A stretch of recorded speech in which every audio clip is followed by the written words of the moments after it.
Ako vidite samo jedan žuti list na krastavcima, hitno ovo uradite. U današnjem videu pripremamo izuzetno djelotvoran prirodni fungicid koji pomaže biljkama da ostanu zdrave i otporne na bolesti i štetnike.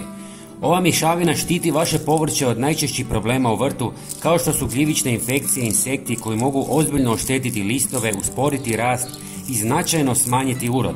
Gljivice poput pepelnice plamenjače brzo se šire, osobito tijekom vlažnih i toplih dana, a jednom kad se pojave mogu uništiti cijelu biljku.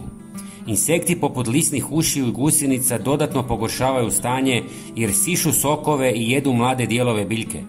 Umjesto da posegnete za kemikalijama, možete upotrijebiti potpuno prirodnu kombinaciju sastojaka koju vjerojatno već imate kod kuće. U 200 ml vode dodajte 100 ml mlijeka.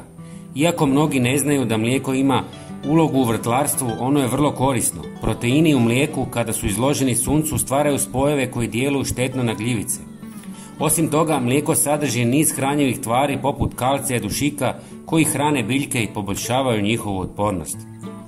Sljedeći sastojak je češnjak u prahu.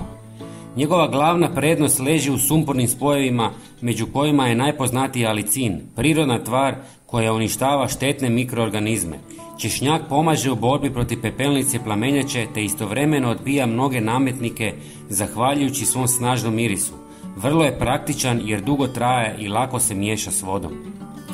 Na kraju dodajemo sodu bikarbonu. Ona je poznata po svom blagom alkalnom djelovanju koje remeti idealne uvjete za rast gljivica na lišću. Redovitom primjenom sode smanjuje se rizik od pojave bolesti kao što su plijesan i trulež.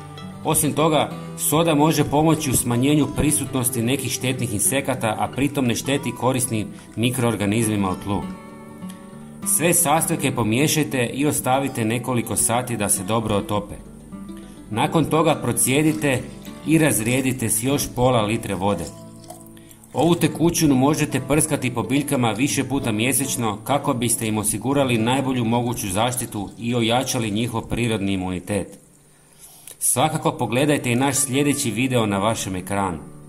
Hvala vam i pozdrav!